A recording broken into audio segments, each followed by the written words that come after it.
1941 was a memorable year in the annals of the United States Navy. And it also marked the beginning of the Navy's Combat Artist Corps, a program that now has its own traditions, its own history. Some of its pioneers, Commander Standish Backus, Hugh Cabot,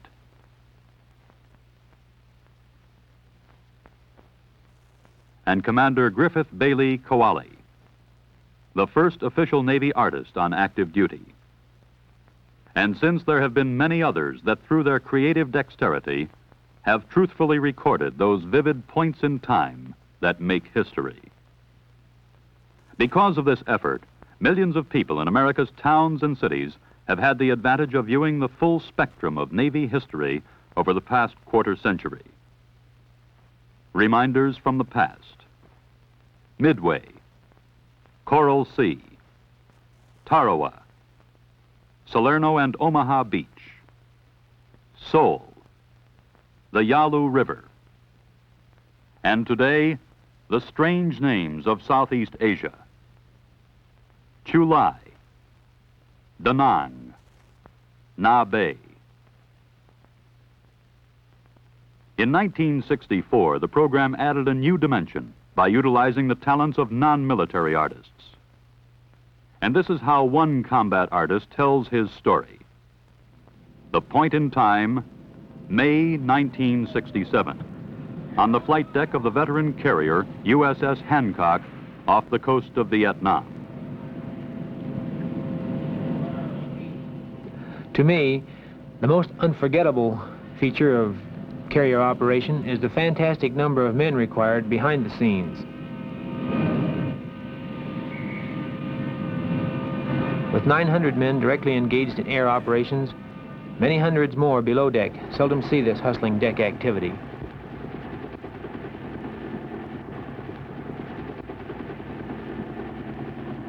Undoubtedly, the most spectacular items of the ship's equipment are her catapults. These giant slingshots can hurl 24 tons of airplane into the air in just over 200 feet. Everything in flight operations is in a high key. You have screams of jet engines, exploding afterburners, the kerosene-scented wind, the accelerated actions of the men, the many brilliant colors. They all compete for attention in a picture of precision and teamwork.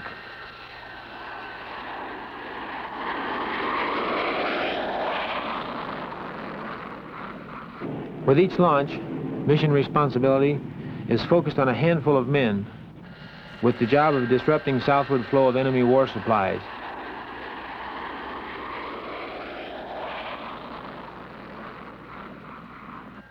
And when they return, there's an air of homecoming, something stirring about it, like a flag passing in a parade.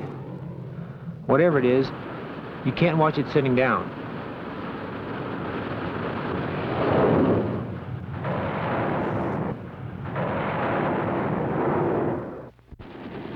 Point in time, 800 feet over the Rung Sat, one of the nastiest jungles in the world.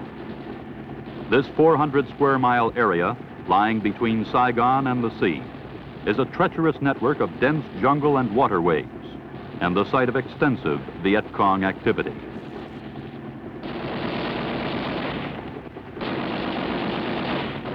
My first glimpse of the Rung Sat told me, I can't paint this, no one would believe it. Because from the air, this twisting maze of waterways looks more like a medical illustration than Tideland's geography. The principal waterway, the Long Tao River, is a 45-mile lifeline to Saigon and to South Vietnam itself. In this terrain, the enemy can easily hide himself and his supplies, as well as manufacture a crude assortment of weapons to harass river traffic. The job of controlling the Delta region's waterways is shared by the U.S. Navy and the Vietnamese National Police and Customs Service in an operation called Game Warden.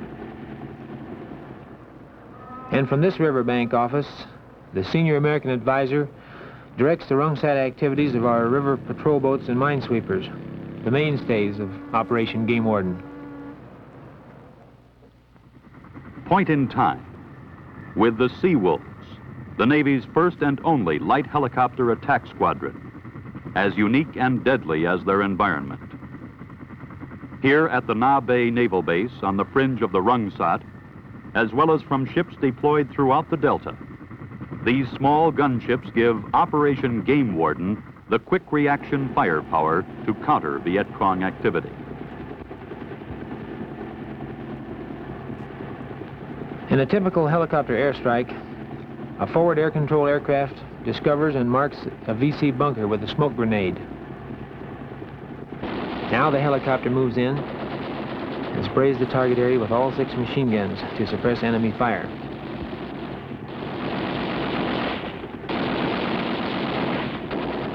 This allows the pilot to aim and launch the helo's primary firepower, a total of 14 devastating 2.75 rockets.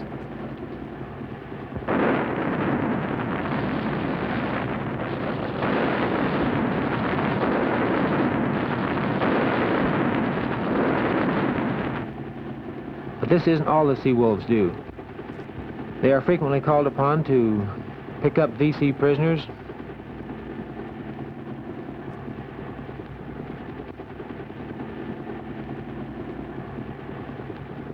or, as you see here, they often serve as artillery spotters.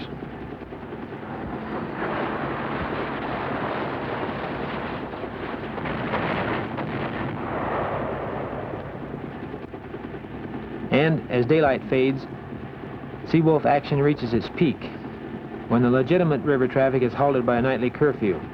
This is the signal for the nocturnal VC to take over the waterways. But it's also the signal for the Sea Wolves to strike the enemy one more time before night falls.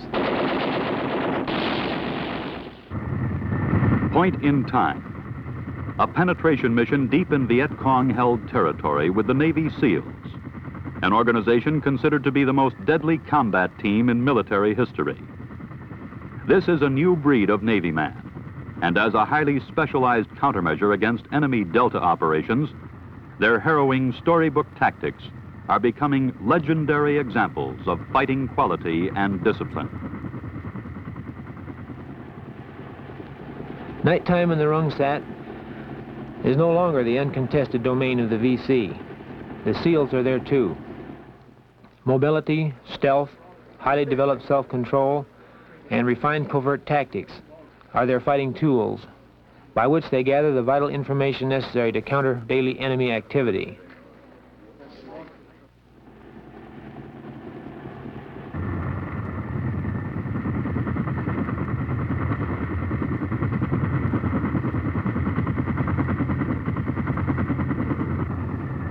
Guided by the SEALs intelligence reports, another specialized organization, the Joint Army-Navy Mobile Riverine Force, furnishes the muscle to neutralize trouble spots throughout the Delta. Operating from barrack ships near the coast, small armored troop carriers, along with heavily armed river gunboats, represent our first full-scale riverine force since the Civil War.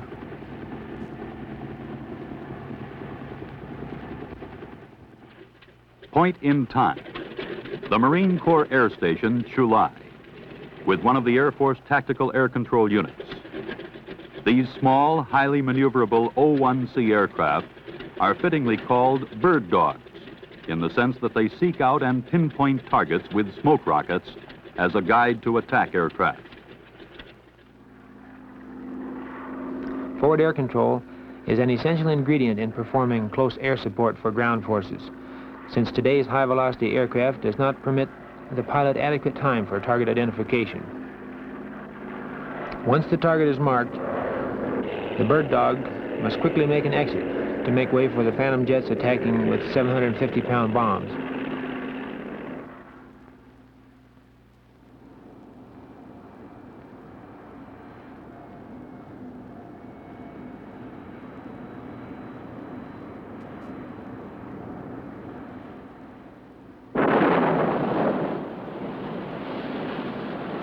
Following the airstrike, the bird dogs must then conduct close-at-hand assessment of the damage inflicted. Dozens of patched bullet holes on these small aircraft attest to the danger of this phase of the air controller's job. Point in Time, with our combat artist at Marine Air Group 13, July, the staging area for supersonic Phantom jets that perform the important role of close air support for Marine ground troops throughout Vietnam's northern provinces. You don't simply climb into the world's fastest, most high-performance military jet and go for a joyride. Before you can get close to the airplane, it takes days of indoctrination, ejection seat drills, decompression chamber and physical qualification clearance, and jungle survival training.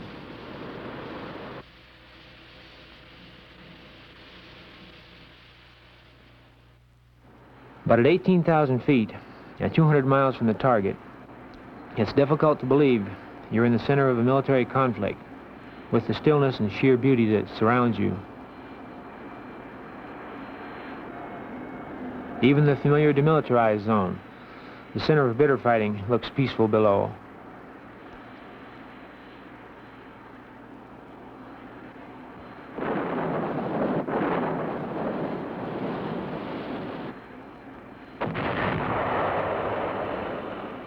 Once the target is hit and you're on your way home, another anxious moment may be in store for you.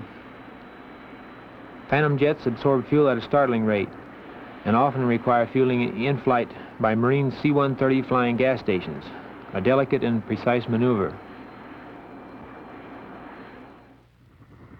Point in Time, with a medevac crew in Vietnam's rugged central highlands, where heavy-duty UH-34 helicopters serve as a vital lifeline by supplying beleaguered Marines with food, water, and ammunition. And equally important, medevac's quick reaction in battlefield rescue of the wounded is responsible for saving countless American lives. The UH-34, the Marines' workhorse, is basically unarmed and stripped for action to get in and out of emergency conditions on the ground. Working in pairs, one armed helicopter remains aloft to suppress enemy ground fire as a protection for the vulnerable hover or landing phases during emergency medevac or resupply.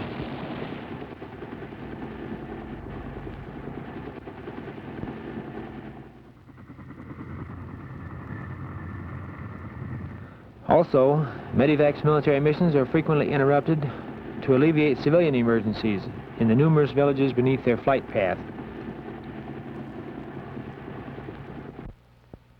A war, under any conditions, is an awesome and tragic event. But when it's there, it's fertile ground for the artist. For when bravery and deeds are commonplace, it bears the full spectrum of human emotions and brings the quality of the human spirit to the surface. And I, for one, feel privileged that I had the opportunity to participate as a combat artist. And so, with the brush and palette as his working tools, this man joins the growing list of military and civilian artists that will continue to enrich our understanding of these points in time that make history.